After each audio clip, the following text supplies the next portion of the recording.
Selamat pagi, suster, Bapak Ibu guru, dan anak-anak sekalian. Marilah kita mengawali kegiatan kita pada pagi hari ini dengan mendengarkan renungan dari Injil Markus bab 2 ayat 23 sampai dengan 28. Murid-murid memetik gandum pada hari Sabat. Dalam nama Bapa dan Putra dan Roh Kudus. Amin.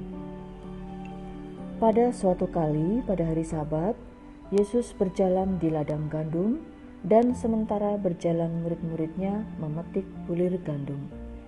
Maka kata orang-orang Farisi kepadanya, "Lihat, mengapa mereka berbuat sesuatu yang tidak diperbolehkan pada hari Sabat?"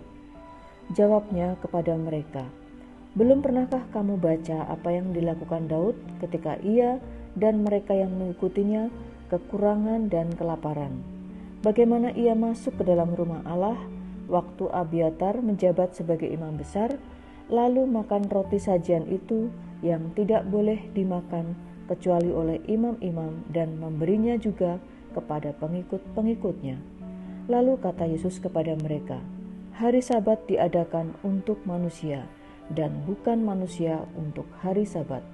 Jadi Anak Manusia adalah juga Tuhan atas hari Sabat." Demikianlah Injil Tuhan. Terpujilah Kristus. Renungan. Kekuasaan sering membutakan banyak orang. Saul yang dipilih Tuhan tidak taat pada Tuhan dan melakukan apa yang jahat di matanya. Akibatnya, Saul ditolak oleh Tuhan. Selanjutnya, Tuhan menugaskan Samuel untuk memilih raja baru bagi Israel. Maka ia harus membawa minyak dan mempersembahkan kurban kepada Tuhan. Pemilihan, pengurapan, dan pelantikan seorang raja dilakukan atas kehendak dan petunjuk Tuhan, karena ia akan memerintah atas namanya. Yang menarik ialah Samuel yang harus bertugas atas nama Tuhan untuk mengurapi sang raja cepat terpesona dengan penampilan luar.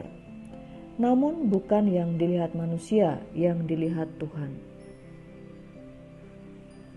Tuhan selalu melihat hati. Terpilihlah Daud, anak bungsu Isai, menjadi Raja Israel. Yang kecil dan tak terhitung di mata manusia, seringkali itulah yang dipilih Allah. Cara Allah memandang lain dari cara manusia.